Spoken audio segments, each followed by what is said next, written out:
Les procédures judiciaires ne sont pas toujours la panacée par rapport à une situation plus difficile. Donc que se passe-t-il quand vous avez un conflit qui n'est peut-être pas encore d'ailleurs entamé avec un client, avec un fournisseur, avec parfois même une autorité publique, même si c'est un peu plus difficile? Eh bien, vous vous dites, tiens, je reprends mon contrat. Et que se passe-t-il avec l'État? Vous n'avez pas de contrat, vous avez juste la loi. Et la loi, généralement, elle est en faveur de l'État et pas toujours en faveur de l'entreprise. Avec vos clients et vos fournisseurs, vous vous rendez compte que dans les contrats tels qu'ils étaient faits avant la période de Covid, on prenait des mesures qui étaient relativement coercitives, relativement contraignantes, et qu'il n'y avait justement pas une place réservée à un dialogue, à ce qu'on appelle une médiation.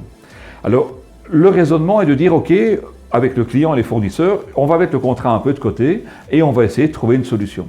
Et vous avez, dans ce cadre-là, la possibilité de pouvoir faire appel à des médiateurs, qui sont d'ailleurs regroupés dans une association officielle de médiation, puisqu'il faut avoir une agréation pour être un médiateur agréé, ou soit de demander au tribunal qu'il vous désigne un médiateur, c'est aussi une possibilité qui existe.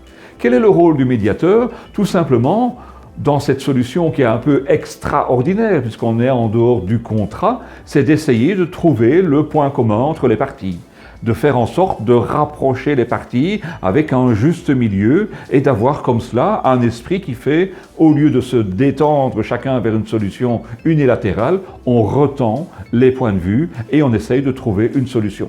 Le rôle du médiateur, c'est pas de dire « Ah, vous avez raison » ou « Vous avez tort », c'est pas de dire « Mon avis personnel, c'est ceci », c'est simplement de trouver de manière neutre un espace qui permet de retrouver la discussion.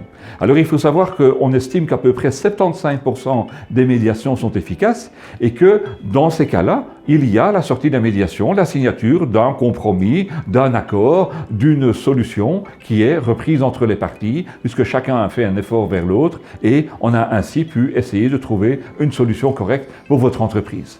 Au sein de la Chambre de commerce de Bruxelles de Bessy, vous avez un organisme qui s'appelle B-Médiation et qui est évidemment disponible si vous souhaitez pouvoir faire appel à la médiation. Autrement, vous allez sur Internet, il y a la Commission fédérale de la médiation et vous trouverez peut-être d'autres médiateurs si ça vous agrée.